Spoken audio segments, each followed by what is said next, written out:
ପିଲାମାନେ ତୁମ ବହିରେ ଥିବା ପ୍ରବନ୍ଧ ହକିର ଚତୁର୍ଥ ଅଧ୍ୟାୟ ଆଲୋଚନା ଚକ୍ରକୁ ତୁମ ସମସ୍ତଙ୍କୁ ସ୍ୱାଗତ କରୁଛୁ। ତୁମେମାନେ ତୃତୀୟ ଅଧ୍ୟାୟକୁ ଖୁବ୍ ଭଲ ଭାବରେ ପଢ଼ି ସାରିଥିବ, ବୁଝି ସାରିଥିବ। ତୃତୀୟ ଅଧ୍ୟାୟର ଆଲୋଚନା କରିବା ସହିତ ଚତୁର୍ଥ ଅଧ୍ୟାୟକୁ ଆମେ ଆଜି ସମ୍ପୂର୍ଣ୍ଣ ଭାବରେ ପଢ଼ିବା। ପ୍ରଥମେ ଆମେ ତୃତୀୟ ଅଧ୍ୟାୟରେ ଆଲୋଚନା କ'ଣ କ'ଣ କରିଥିଲେ ସେ ବିଷୟରେ ଟିକେ ଆଲୋଚନା କରିନେବା। ପିଲାମାନେ, ହକି ପରି ଗୋଟିଏ ଖେଳକୁ ପାରସ୍ୟର ଲୋକମାନେ ଖେଳୁଥିଲେ। ସେମାନଙ୍କଠାରୁ ଗ୍ରୀସ୍ ଓ ରୋମର ଲୋକମାନେ ଏହି ଖେଳକୁ ଶିଖିନେଲେ ଏବଂ 1875 ମସିହାରେ ଇଂଲଣ୍ଡରେ ହକି ଖେଳ ପ୍ରଥମେ ଆରମ୍ଭ ହୋଇଥିଲା। ଅନେକ ବର୍ଷ ପରେ ହକି ଖେଳ ପାଇଁ ଏକ ସମିତି ତିଆରି ହେଲା, ଯାହାକୁ ଆନ୍ତର୍ଜାତୀୟ ହକି ଖେଳ ସମିତି କୁହାଗଲା। ଏହି ଖେଳର ନିୟମ କାନୁନ ସେହିମାନେ ହିଁ ପ୍ରସ୍ତୁତ କଲେ। ଏହି ଖେଳ ଦୁଇ ଦଳ ମଧ୍ୟରେ ହୁଏ। ଏଥିରେ 11 ଜଣ ଖେଳାଳି ଥାନ୍ତି ଏବଂ ପ୍ରତ୍ୟେକ ଖେଳାଳିଙ୍କ ହାତରେ କାଠରେ ତିଆରି ଗୋଟେ ବାଡ଼ି ଥାଏ। ସେ ବାଡ଼ିଟି ଚେପ୍ଟା ଏବଂ ବଙ୍କା ଗୋଟିଏ ନିଦା ବଲକୁ ଗଡ଼େଇ ଗଡ଼େଇ ଖେଳିବାକୁ ପଡ଼ିଥାଏ। ହକି ଖେଳର ଇତିହାସ ପୂର୍ବ ଅଧ୍ୟାୟରେ ଆଲୋଚନା କରିଥିଲେ ପିଲାମାନେ। ବର୍ତ୍ତମାନ ଆମେ ନୂଆ ବିଷୟବସ୍ତୁକୁ ଆଲୋଚନା କରିବା। ଚାଲ ତାହେଲେ। ଭାରତରେ ହକି ଆଜି ଜାତୀୟ ଖେଳର ଗୌରବ ଲାଭ କରିଛି। ଭାରତୀୟ ହକି ଖେଳାଳିମାନଙ୍କର କୌଶଳ ଓ ଦକ୍ଷତା ଦେଖି ପୃଥିବୀର କ୍ରୀଡ଼ାପ୍ରେମୀମାନେ ବିସ୍ମିତ ହେଉଛନ୍ତି। 1928 ମସିହାରେ ହଲାଣ୍ଡ ଦେଶରେ ଯେଉଁ ଅଲିମ୍ପିକ୍ କ୍ରୀଡ଼ା ଅନୁଷ୍ଠିତ ହୋଇଥିଲା, ସେଥିରେ ଭାରତୀୟ ଖେଳାଳି ଦଳ ହକି ଖେଳରେ ବିଜୟୀ ହୋଇ ସ୍ୱର୍ଣ୍ଣପଦକ ଲାଭ କରିଥିଲେ। ଏହାପରେ କ୍ରମାଗତ 5ଟି ଅଲିମ୍ପିକ୍ କ୍ରୀଡ଼ାରେ ଭାରତ ହକିରେ ଶୀର୍ଷସ୍ଥାନ ଅଧିକାର କରିଥିଲା। 1964 ମସିହାରେ ଟୋକିଓଠାରେ ଅନୁଷ୍ଠିତ ଅଲିମ୍ପିକ୍ କ୍ରୀଡ଼ା ପ୍ରତିଯୋଗିତାରେ ମଧ୍ୟ ଭାରତ ହକି ଖେଳରେ ବିଜୟ ଲାଭ କରି ତାର ପୂର୍ବ ଗୌରବ ଅକ୍ଷୁଣ୍ଣ ରଖିଥିଲା। ଭାରତ ହକିରେ ପଥ ପ୍ରଦର୍ଶକ ହୋଇ ପିଲେ ଅନୁଚ୍ଛେଦଟିକୁ ଚିତ୍ର ସହ ପଠନ ଏବଂ ଶ୍ରବଣ କାମ ସରିଲା। ବର୍ତ୍ତମାନ ଆମେ ଅନୁଚ୍ଛେଦଟିକୁ ଆମ ପୁସ୍ତକରେ ଯେପରି ଅଛି ଠିକ୍ ସେହିପରି ସୁନ୍ଦର ସ୍ୱରରେ ପଢ଼ି ନେବା। ପରବର୍ତ୍ତୀ ପର୍ଯ୍ୟାୟରେ ଆମେ ସେ ଅନୁଚ୍ଛେଦଟିକୁ ଆଲୋଚନା ପର୍ଯ୍ୟାଲୋଚନାକୁ ଯିବା। ଠିକ୍ ଅଛି ପିଲାମାନେ, ଯିବା ତାହେଲେ। ଭାରତରେ ହକି ଆଜି ଜାତୀୟ ଖେଳର ଗୌରବ ଲାଭ କରିଛି। ଭାରତୀୟ ହକି ଖେଳାଳିମାନଙ୍କର କୌଶଳ ଓ ଦକ୍ଷତା ଦେଖି ପୃଥିବୀର କ୍ରୀଡ଼ାପ୍ରେମୀମାନେ ବିସ୍ମିତ ହେଉଛନ୍ତି। 1928 ମସିହାରେ ହଲାଣ୍ଡ ଦେଶରେ ଯେଉଁ ଅଲିମ୍ପିକ୍ କ୍ରୀଡ଼ା ଅନୁଷ୍ଠିତ ହୋଇଥିଲା, ସେଥିରେ ଭାରତୀୟ ଖେଳାଳି ଦଳ ହକି ଖେଳରେ ବିଜୟୀ ହୋଇ ସ୍ୱର୍ଣ୍ଣପଦକ ଲାଭ କରିଥିଲେ। ଏହାପରେ କ୍ରମାଗତ 5ଟି ଅଲିମ୍ପିକ୍ କ୍ରୀଡ଼ାରେ ଭାରତ ହକିରେ ଶୀର୍ଷସ୍ଥାନ ଅଧିକାର କରିଥିଲା। 1964 ମସିହାରେ ଟୋକିଓଠାରେ ଅନୁଷ୍ଠିତ ଅଲିମ୍ପିକ୍ କ୍ରୀଡ଼ା ପ୍ରତିଯୋଗିତାରେ ମଧ୍ୟ ଭାରତ ହକି ଖେଳରେ ବିଜୟ ଲାଭ କରି ତାର ପୂର୍ବ ଗୌରବ ଅକ୍ଷୁଣ୍ଣ ରଖିଥିଲା। ଭାରତ ହକିରେ ପଥ ପ୍ରଦର୍ଶକ ହୋଇ ରହିଛି। ପିଲାମାନେ, ଅନୁଚ୍ଛେଦଟିର ପୁଙ୍ଖାନୁପୁଙ୍ଖ ଆଲୋଚନା ଏବଂ ପ୍ରଶ୍ନ ଉତ୍ତର ଆଲୋଚନାକୁ ତୁମମାନଙ୍କୁ ସ୍ୱାଗତ। ଏ ଅଧ୍ୟାୟରେ ଆମେ ଏହି ଅନୁଚ୍ଛେଦଟିର ପୁଙ୍ଖାନୁପୁଙ୍ଖ ଆଲୋଚନା କରିବା ଏବଂ ଏଥିସହିତ ଏଥିରେ ଥିବା ଭାବ ଅର୍ଥକୁ ବୁଝିବା ଏବଂ ପ୍ରଶ୍ନ ଉତ୍ତର ସହିତ ମଧ୍ୟ ଏହି ଆଲୋଚନାକୁ ସମାପ୍ତି କରିବା। ଯିବା ତାହେଲେ ପିଲାମାନେ। ପିଲେ, ବର୍ତ୍ତମାନ ଆମେ ଅନୁଚ୍ଛେଦଟିକୁ ଆଉଥରେ ପଢ଼ିବା। ଭାରତରେ ହକି ଆଜି ଜାତୀୟ ଖେଳର ଗୌରବ ଲାଭ କରିଛି। ଭାରତୀୟ ହକି ଖେଳାଳିମାନଙ୍କର କୌଶଳ ଓ ଦକ୍ଷତା ଦେଖି ପୃଥିବୀର କ୍ରୀଡ଼ାପ୍ରେମୀମାନେ ବିସ୍ମିତ ହୋଇଛନ୍ତି। 1928 ମସିହାରେ ହଲାଣ୍ଡ ଦେଶରେ ଯେଉଁ ଅଲିମ୍ପିକ୍ କ୍ରୀଡ଼ା ଅନୁଷ୍ଠିତ ହୋଇଥିଲା, ସେଥିରେ ଭାରତୀୟ ଖେଳାଳି ଦଳ ହକି ଖେଳରେ ବିଜୟୀ ହୋଇ ସ୍ୱର୍ଣ୍ଣ ପଦକ ଲାଭ କରିଥିଲେ। ଏହାପରେ କ୍ରମାଗତ 5ଟି ଅଲିମ୍ପିକ୍ କ୍ରୀଡ଼ାରେ ଭାରତ ହକିରେ ଶୀର୍ଷସ୍ଥାନ ଅଧିକାର କରିଥିଲା। 1964 ମସିହାରେ ଟୋକିଓଠାରେ ଅନୁଷ୍ଠିତ ଅଲିମ୍ପିକ୍ କ୍ରୀଡ଼ା ପ୍ରତିଯୋଗିତାରେ ମଧ୍ୟ ଭାରତ ହକି ଖେଳରେ ବିଜୟୀ ଲାଭ କରି ତାର ପୂର୍ବ ଗୌରବ ଅକ୍ଷୁଣ୍ଣ ରଖିଥିଲା। ଭାରତ ହକିରେ ପଥ ପ୍ରଦର୍ଶକ ହୋଇ ରହିଛି। ଠିକ୍ ଅଛି ପିଲାମାନେ, ଏହି ଅନୁଚ୍ଛେଦଟିରେ କେଉଁ ବାର୍ତ୍ତା ମିଳୁଛି ସେହି କଥା ଆଲୋଚନା କରିବା। ଏଠାରେ ଯାହା ବି ଆଲୋଚନା ହେଇଛି, ଭାରତର ହକି ସମ୍ବନ୍ଧୀୟ ଆଲୋଚନା ହେଇଛି। ତେଣୁ ଆମେ କହିପାରିବା କି ଏହି ଅଧ୍ୟାୟଟି ଭାରତୀୟ ହକି କ୍ରୀଡ଼ାର ଗୌରବକୁ ଆଲୋଚନା କରିଛି। ଠିକ୍ କହିଲ ତମମାନେ, ଏହି ଅଧ୍ୟାୟଟି ଭାରତୀୟ ହକି କ୍ରୀଡ଼ାର ଗୌରବକୁ ଆଲୋଚନା କରିଛି। ଅନ୍ତିମ ପର୍ଯ୍ୟାୟରେ ଗୋଟେ କଥା ତମେ ମନେ ରଖ, ଭାରତ ହକିରେ ପଥ ପ୍ରଦର୍ଶକ ହୋଇ ରହିଛି। ଏଇଥିରୁ ଆମେ ବୁଝୁଛନ୍ତି ଭାରତ ହକି ଖେଳରେ ସମଗ୍ର ବିଶ୍ୱକୁ ଏକ ଦିଗ ଦେଖେଇଛି। ଠିକ୍ ଅଛି ପିଲାମାନେ, ତାହେଲେ ଆମେମାନେ ବୁଝିଲେ ଏହି ଅଧ୍ୟାୟଟି ଭାରତୀୟ ହକି ଖେଳର ଗୌରବକୁ ବର୍ଣ୍ଣନା କରୁଛି। ଠିକ୍ ଅଛି ପିଲାମାନେ, ପରବର୍ତ୍ତୀ କଥାକୁ ଯିବା। ପିଲାମାନେ, ଅନୁଚ୍ଛେଦଟିକୁ ଆମେ ପାଇଛନ୍ତି, କିନ୍ତୁ ଗୋଟିଏ ସ୍ୱତନ୍ତ୍ର ଢଙ୍ଗରେ। ଏଥିରେ ଏହିପରି କିଛି ଶବ୍ଦ ଶୂନ୍ୟ ରହିଛି। କେଉଁଠାରେ କେଉଁ ଶବ୍ଦଟି ଲାଗି ଅନୁଚ୍ଛେଦଟି ସମ୍ପୂର୍ଣ୍ଣ ହେବ ତାହାକୁ ଆମକୁ କରିବାକୁ ପଡ଼ିବ। ଆମକୁ ପଢ଼ିବାକୁ ପଡ଼ିବ ଏବଂ ତାହା ପୂରଣ କରିବାକୁ ପଡ଼ିବ। ଠିକ୍ ଅଛି ପିଲାମାନେ, ସମୁଦାୟ କେତୋଟି ଶବ୍ଦ ଏଠାରେ ନାହିଁ? 1 2 3 4 5 6 7ଟି ଶବ୍ଦ। ଆମକୁ ମନେ ପକାଇ 7ଟି ଯାକ ଶବ୍ଦ ଯଥାସ୍ଥାନରେ ପୂରଣ କରିବାକୁ ପଡ଼ିବ। କ'ଣ ଅଛି ଦେଖିବା। ଭାରତରେ ହକି ଆଜି ଗୌରବ ଲାଭ କରିଛି। କ'ଣ ହେବ ଶବ୍ଦଟି? ଜାତୀୟ ଖେଳର ଗୌରବ ଲାଭ କରିଛି। ଠିକ୍ ହେଲା ପିଲାମାନେ, ବାକ୍ୟଟି ଠିକ୍ ଠାକ୍ ହେଲା। ପରବର୍ତ୍ତୀ ବାକ୍ୟରେ ଅଛି ଭାରତୀୟ ହକି ଖେଳାଳିମାନଙ୍କର କୌଶଳ ଓ ଦକ୍ଷତା ଦେଖି ପୃଥିବୀର କ୍ରୀଡ଼ାପ୍ରେମୀମାନେ ଡ୍ୟାସ୍ ହେଉଛନ୍ତି। କ'ଣ ହେଉଛନ୍ତି? ଈର୍ଷା କରୁଛନ୍ତି, ଆଶ୍ଚର୍ଯ୍ୟ ହେଉଛନ୍ତି, ବିସ୍ମିତ ହେଉଛନ୍ତି। କ'ଣ ହେଉଛନ୍ତି? ବିସ୍ମିତ ହେଉଛନ୍ତି। ଠିକ୍ ହେଲା ତାହେଲେ ବାକ୍ୟଟି? ହଁ। 1928 ମସିହାରେ ଦେଶ ଦେଶରେ ଯେଉଁ ଅଲିମ୍ପିକ୍ କ୍ରୀଡ଼ା ଅନୁଷ୍ଠିତ ହୋଇଥିଲା ସେଥିରେ ଭାରତୀୟ ଖେଳାଳି ଦଳ ହକି ଖେଳରେ ବିଜୟ ହୋଇ ଡେସ୍ ଲାଭ କରିଥିଲା। 2ଟା ଶୂନ୍ୟସ୍ଥାନ ଅଛି ଏଠି। ପ୍ରଥମ ହେବ ହଲାଣ୍ଡ ଦେଶରେ ଅଲିମ୍ପିକ୍ କ୍ରୀଡ଼ା ଅନୁଷ୍ଠିତ ହୋଇଥିଲା। ଦ୍ୱିତୀୟ ହେବ ସ୍ୱର୍ଣ୍ଣ ପଦକ ଲାଭ କରିଥିଲେ। ବାକ୍ୟଟି ଠିକ୍ ଠାକ୍ ହେଲା ପିଲାମାନେ। ପରବର୍ତ୍ତୀ କଥାକୁ ଆମମାନେ ଯିବା। ଏହାପରେ କ୍ରମାଗତ ଡେସ୍ ଅଲିମ୍ପିକ୍ କ୍ରୀଡ଼ାରେ ଭାରତ ହକିରେ ଶୀର୍ଷସ୍ଥାନ ଅଧିକାର କରିଥିଲା। କ'ଣ ହେବ? 5ଟି ଅଲିମ୍ପିକ୍ କ୍ରୀଡ଼ାରେ। ଏହା ପରଠୁ ଲଗାତାର 5ଟି ହକି ଖେଳରେ ଅଲିମ୍ପିକ୍ ଖେଳରେ ଭାରତ ଶୀର୍ଷସ୍ଥାନ ଅଧିକାର କରିଆସିଥିଲା। 1964 ମସିହାରେ ଟୋକିଓ ଠାରେ ଅନୁଷ୍ଠିତ ଅଲିମ୍ପିକ୍ କ୍ରୀଡ଼ା ପ୍ରତିଯୋଗିତାରେ ଭାରତ ହକି ଖେଳରେ ବିଜୟ ଲାଭ କରି ତାର ପୂର୍ବ ଗୌରବ ଅକ୍ଷୁର୍ଣ୍ଣ ରଖିଥିଲା। ଏକଥା ବୁଝିହେଲା। ଶେଷରେ ଅଛି ଭାରତ ହକିରେ ଡେସ୍ ହୋଇସାରିଛି। ଏଇଟା ତମେ ମନେ ପକାଇ ସାରିଲଣି, ଏଇଟା ତମର ଘୋଷା ହେଇଗଲାଣି। ଠିକ୍ ଉତ୍ତର କୁହ। ବର୍ତ୍ତମାନ ଆମେ ବହୁ ବିକଳ୍ପ ଉତ୍ତରମୂଳକ ପ୍ରଶ୍ନକୁ ଯିବା, ଯାହାକୁ ତୁମେ ଆଜିକାଲି MCQ କହୁଛ, ମଲ୍ଟିପୁଲ୍ ଚଏସ୍ କ୍ୱେଶ୍ଚନ୍ ବୋଲିକି କହୁଛ। ଠିକ୍ ଅଛି, ଏଥିରେ 4ଟି ସମ୍ଭାବ୍ୟ ଉତ୍ତର ଥିବ। ତୁମକୁ ଗୋଟିଏ ଉତ୍ତର ବାଛିବାକୁ ପଡ଼ିବ, ଯେଉଁଟି ଠିକ୍ ଉତ୍ତର। ଠିକ୍ ଅଛି ପିଲାମାନେ, ତାହେଲେ ପ୍ରଶ୍ନକୁ ଯିବା। ପ୍ରଶ୍ନଟି କ'ଣ ଅଛି? ଭାରତରେ କେଉଁ ଖେଳ ଜାତୀୟ ଖେଳର ଗୌରବ ଲାଭ କରିଛି? କ୍ରିକେଟ ହେବ କି, ଫୁଟବଲ ହେବ କି, ହକି ହେବ କି, କବାଡି ହେବ କି, କୋଉଟା ହେବ ପିଲାମାନେ? ହଁ, ଠିକ୍ କହିଲ, ହକି ହେବ। ତାହେଲେ ଠିକ୍ ଉତ୍ତର କେଉଁଟି? ଠିକ୍ ଉତ୍ତର ହେଉଛି ହକି। ବୁଝିହେଲା ପିଲାମାନେ? ବଢ଼ିଆ, ନାଇସ୍ ଆନ୍ସର, ବଢ଼ିଆ ଆନ୍ସର। ଖୁବ୍ ସୁନ୍ଦର ଭାବରେ ଉତ୍ତର କହିଲ। ପରବର୍ତ୍ତୀ ପ୍ରଶ୍ନକୁ ଯିବା। କ'ଣ ଅଛି ପ୍ରଶ୍ନଟି ଦେଖିବା। ଭାରତୀୟ ହକି ଖେଳାଳି ମାନଙ୍କର କ'ଣ ଗୁଣ ଦେଖି ବିଶ୍ୱ ଆଶ୍ଚର୍ଯ୍ୟ ହୁଏ? କ'ଣ ଗୋଟେ ଗୁଣ ଥିବ ଯାହାକୁ ଦେଖି ବିଶ୍ୱ ଆଶ୍ଚର୍ଯ୍ୟ ହେଇଥିବ? କ'ଣ ଥିବ? ଉଚ୍ଚତା, କୌଶଳ ଦକ୍ଷତା, ପୋଷାକ ପତ୍ର, ନା ଖେଳର ମଇଦାନ? କେଉଁଟା ଦେଖିକି କୁହ? ଠିକ୍ ଉତ୍ତର କେଉଁଟା ହେବ କୁହ? ୟେସ୍, କୌଶଳ ଓ ଦକ୍ଷତାକୁ ଦେଖି ସେମାନେ ଆଶ୍ଚର୍ଯ୍ୟ ହୁଅନ୍ତି। ବଢ଼ିଆ ଉତ୍ତର। ଠିକ୍ ଅଛି ପିଲାମାନେ। ପୁରଃସହାୟକ ପ୍ରଶ୍ନକୁ ଯିବା। 1928 ମସିହାରେ ଅଲିମ୍ପିକ୍ କେଉଁ ଦେଶରେ ହୋଇଥିଲା? ରେଡି? ପରବର୍ତ୍ତୀ ପ୍ରଶ୍ନ, 1928 ମସିହାରେ ଅଲିମ୍ପିକ୍ କେଉଁ ଦେଶରେ ହୋଇଥିଲା? ତୁମମାନେ ପ୍ରସ୍ତୁତ ଅଛ ତାହେଲେ? କହିପାରିବ? Bharat, America, Holland, Japan. କେଉଁଠି ଠିକ୍ ଉତ୍ତର ହେବ? ମନେ ପଡୁଛି? ହଲାଣ୍ଡରେ। 28 ମସିହାରେ କେଉଁଠାରେ ହେଇଥିଲା? ହଲାଣ୍ଡରେ ହୋଇଥିଲା। ଠିକ୍ ଅଛି ପିଲାମାନେ, ଏଇଟା ଆମେ ବୁଝିଲେ। ପରବର୍ତ୍ତୀ ପ୍ରଶ୍ନକୁ ଯିବା। ପ୍ରଶ୍ନଟି ହେଉଛି 1928 ଅଲିମ୍ପିକରେ ଭାରତ କେଉଁ ପଦକ ଜିତିଥିଲା? ରୌପ୍ୟ, କାଂସ୍ୟ, ସ୍ୱର୍ଣ୍ଣ, ନା ଏଥିରୁ କୌଣସିଟି ନୁହେଁ? କେଉଁଠି ହେବ ଉତ୍ତର ପିଲାମାନେ? ମନେ ପଡୁଛି?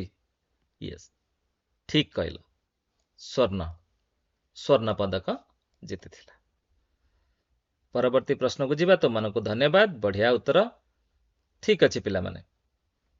1928 ପରେ ଭାରତ କେତୋଟି ଅଲିମ୍ପିକରେ କ୍ରମାଗତ ଜିତି ଆସିଲା? କେତୋଟି?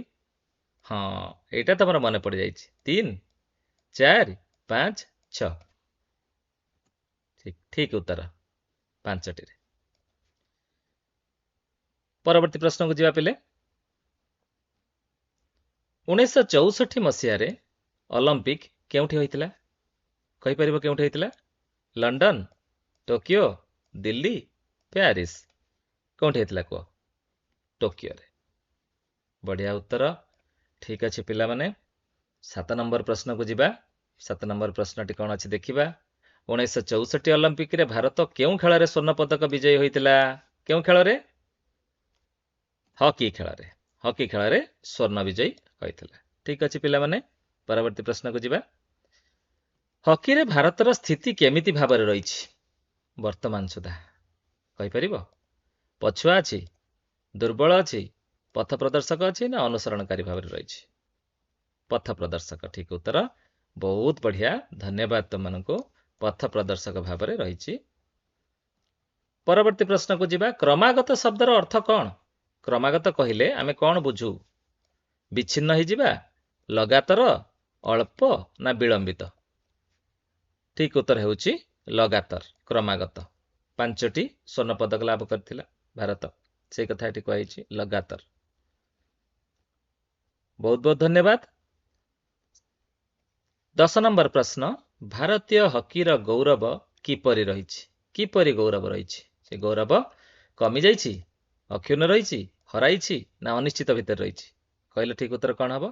ଅକ୍ଷୁଣ୍ଣ ରହିଛି। ଭାରତୀୟ ମାନଙ୍କର ହକି ଖେଳର ଯେଉଁ ଗୌରବ, ଯେଉଁ ବିବିଧତା, ଯେଉଁ କୌଶଳ ଦକ୍ଷତା, ତାହା ଅକ୍ଷୁଣ୍ଣ ରହିଛି। ଠିକ ଅଛି ପିଲାମାନେ, ଆମେ ପ୍ରଶ୍ନର ଆଲୋଚନା କରିନେଲେ। ପରବର୍ତ୍ତୀ ପ୍ରଶ୍ନକୁ ଯିବା।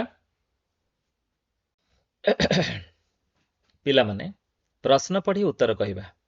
ତୁମମାନେ ପ୍ରସ୍ତୁତ ଅଛ? ଯେଉଁ ଅନୁଚ୍ଛେଦଟି ଆମେ ପଢିଲେ, ଯେଉଁ ଅନୁଚ୍ଛେଦଟିକୁ ଆମେ ଆଲୋଚନା କଲେ, ସେ ଅନୁଚ୍ଛେଦରେ ପ୍ରଶ୍ନ ଗୁଡ଼ିକର ଉତ୍ତର ରହିଛି। ଭାରତର ଜାତୀୟ ଖେଳ କିଏ? କହିଲେ ପିଲାମାନେ, ଭାରତର ଜାତୀୟ ଖେଳ କିଏ କହିପାରିବ? ସୁନ୍ଦର ଆନ୍ସର।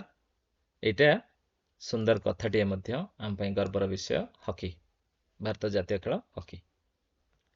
ପୃଥିବୀର କ୍ରୀଡ଼ାପ୍ରେମୀ ମାନେ କାହିଁକି ବିସ୍ମିତ ହେଉଥିଲେ? କହିପାରିବ? ଭାରତୀୟ ଖେଳାଳିମାନଙ୍କର ଖେଳର କୌଶଳ ଏବଂ ଦକ୍ଷତା ଚମତ୍କାର ଥିଲା।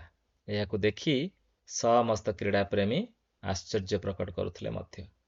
ତାହେଲେ ଆମେ କଣ ଲେଖିବା?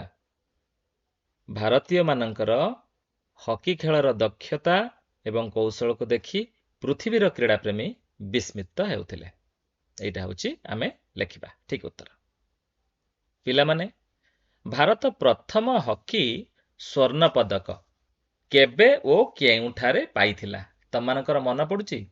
1928 ମସିହାରେ ହଲାଣ୍ଡ ଦେଶରେ ଯେଉଁ ଅଲମ୍ପିକ କ୍ରୀଡ଼ା ଅନୁଷ୍ଠିତ ହୋଇଥିଲା, ସେଥିରେ ଭାରତୀୟ ଖେଳାଳି ଦଳ ହକି ଖେଳରେ ବିଜୟୀ ହୋଇ ସ୍ୱର୍ଣ୍ଣ ପଦକ ଲାଭ କରିଥିଲେ। ଠିକ ଅଛି, ଏହା ହେଉଛି ଠିକ ଉତ୍ତର।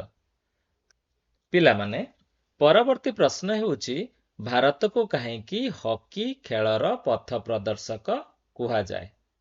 ପିଲାମାନେ, ମୁଁ ଆଲୋଚନାକୁ ନେବି। ତମମାନେ ଜାଣିଛ, ହକି ଭାରତର ଜାତୀୟ ଖେଳର ଗୌରବ ଲାଭ କରିଛି। 1928 ମସିହାରେ ହଲାଣ୍ଡରେ ଅଲମ୍ପିକ କ୍ରୀଡ଼ା ହୋଇଥିଲା। ସେଥିରେ ଭାରତୀୟ ହକି ଦଳ ବିଜୟୀ ହୋଇ ସ୍ୱର୍ଣ୍ଣ ପଦକ ଲାଭ କରିଥିଲେ। ତା ପରଠୁ କ୍ରମାଗତ 5ଟି ଅଲମ୍ପିକ କ୍ରୀଡ଼ାରେ ଭାରତ ଶୀର୍ଷ ସ୍ଥାନ ରହି ଆସିଥିଲା। 1964 ମସିହାରେ ଟୋକିଓ ଅଲମ୍ପିକ କ୍ରୀଡ଼ାରେ ମଧ୍ୟ ଭାରତ ହକିରେ ପୂର୍ବ ଗୌରବ ଅକ୍ଷୁଣ୍ଣ ରଖିଥିଲା। ଭାରତ ହକିରେ ସଫଳପୂର୍ବକ ଖେଳ ପ୍ରଦର୍ଶନ କରୁଥିବାରୁ ଅନ୍ୟ ଦେଶମାନଙ୍କର ପଥ ପ୍ରଦର୍ଶକ ହୋଇ ରହିଛି। ଠିକ ଅଛି, ଏଥର ଉତ୍ତରଟିକୁ ବୁଝିହେଲା ପିଲାମାନେ। ଏଇଭଳି ପ୍ରଶ୍ନର ଉତ୍ତର ତମମାନେ ଖାତାରେ ଲେଖିବ, ଶିକ୍ଷକଙ୍କୁ ଦେଖେଇବ। ଠିକ ଅଛି, ମୁଁ ତୁମକୁ ଗୋଟେ କାମ ଦଉଛି। ତମେ ଗୋଟେ କାମ କରିବ, ବର୍ତ୍ତମାନ ଭାରତୀୟ ହକି ଦଳର ଖେଳାଳିମାନେ ଯେଉଁମାନେ ଓଡ଼ିଶାରୁ ଖେଳୁଥିଲେ ସେଇମାନଙ୍କର ତାଲିକା କରିବ। ବୁଝିପାରିଲ ପ୍ରଶ୍ନ? ଓଡ଼ିଶାରୁ ଭାରତୀୟ ହକି ଦଳରେ ଖେଳୁଥିବା ଖେଳାଳିମାନଙ୍କର ତାଲିକା ପ୍ରସ୍ତୁତ କରିବ। ଠିକ ଅଛି, ଏଇଟା ତୁମ ପାଇଁ କାମ। ପରବର୍ତ୍ତୀ ପ୍ରଶ୍ନ ତୁମମାନଙ୍କ ପାଇଁ, ଗୌରବ ଶବ୍ଦର ସମାର୍ଥକ ଶବ୍ଦ କୁହ। कौन हम ताहले गौरव शब्दर समार्थक शब्द पिला माने देखिबा माने पकाओ। दक्षता शब्दर समार्थक शब्द कौन है? समान अर्थ। दक्षता शब्दर समान अर्थ सिधा शब्दटी कहबा। विस्मित शब्दर अर्थ एठारे कौन अछि? एही अनुच्छेद विस्मित शब्दर अर्थ कौन? आउ गोटे प्रश्न अछि, क्रमागत शब्द को व्यवहार कर एक वाक्य रचना कर। अक्षुण्ण शब्दर अर्थ कौन लेख? पिला माने उत्तर को जीवा ताले। गौरव शब्दर समार्थक शब्द मान सम्मान, मान किंबा सम्मान। दक्षता शब्दर समार्थक शब्द कहबा पटुता, निपुणता, ये दुईटा शब्द व्यवहार करा जाय परिबा। विस्मित शब्दर अर्थ हेउछि आश्चर्य हेबा। पिला माने क्रमागत शब्द को व्यवहार कर एक वाक्य रचना कर। सुंदर वाक्यटी, मु क्रमागत भावे 10 दिन है साहित्य पढ़ुछि। हेगला वाक्यटी भल लगे कि नहीं? अक्षुण्ण शब्दर अर्थ लेख अक्षत रहिबा, खंडिया न हेबा। तो पिला माने ये सब कथा बुझी पारल। पिला माने एथर तुम मन कई प्रश्न अछि, अनुच्छेदटी को निज भाषा रे लेख। जे अनुच्छेदटी को आमे पढ़िले ताकू तुमे निज भाषा रे लेखिबो। मु तुम मन पई गोटे लेखा प्रस्तुत करिछि, तुमे ताकू पढ़ी दियो। एही भली तुमे निज भाषा रे लेखिबो एवं तुम शिक्षकन को देखाइबो। ठीक अछि पिला माने, आमे देखिबा। मु लेखिछि, भारत रे हॉकी एक स्वतंत्र परिचय अटे। एहा भारतर जातीय खेल भावे परिचित। भारतीय हॉकी खेलाड़ी माने तांकर भल खेल और दक्षता द्वारा समस्तंको आकर्षित करछन्ति। सेमानंकर खेल देखि पृथ्वीर लोक माने आश्चर्य हुअन्ति। 1928 मसीह रे हॉलैंड रे होइथिबा ओलंपिक क्रीडा रे भारत हॉकी रे स्वर्ण पदक जीतिथिला। सेबेठारु भारत लगातार भल खेली शीर्ष स्थान रे रहिथिला। 1964 मसीह रे टोकियो रे होइथिबा ओलंपिक क्रीडा रे मध्य भारत पुणी थरे हॉकी रे जीतिथिला। एहीपरि भावरे भारत हॉकी खेल रे सबु बेले आगरे रही अन्य माननको रास्ता देखाई आसुछि। पिले माने भारतर जातीय चिन्ह गुडी को जानिबा आसो। एही अध्याय रे आमे भारतर जेते सब जातीय चिन्ह अछि से गुडी को सब जानिबा। भारतर जातीय पशु कहलो बाघ, जातीय पक्षी मयूर, जातीय फूल पद्म, जातीय गच्छ बटवृक्ष बरगछ जहाको कहନ୍ତି, जातीय फल आंब, जातीय नदी गंगा, भारतर जातीय खेल हॉकी, भारतर जातीय संगीत जन गण मन अधिनायक जय हे, जातीय गीत वंदे मातरम, जातीय पताका त्रिरंगा, जातीय चिन्ह अशोक चिन्ह बा अशोक स्तंभ कहନ୍ତି, जातीय मुद्रा भारतीय टंका, जातीय जलचर पशुर नाम गंगा डॉल्फिन, आ जातीय वाक्य सत्यमेव जयते। पिला माने आजिर अध्याय रे तुम मानक पई आलोचना एतिकी। तुमे माने भलरे थाओ, खुशी रे थाओ, मन लगाई पाठ पढु थाओ। तुम मानको अनेक धन्यवाद।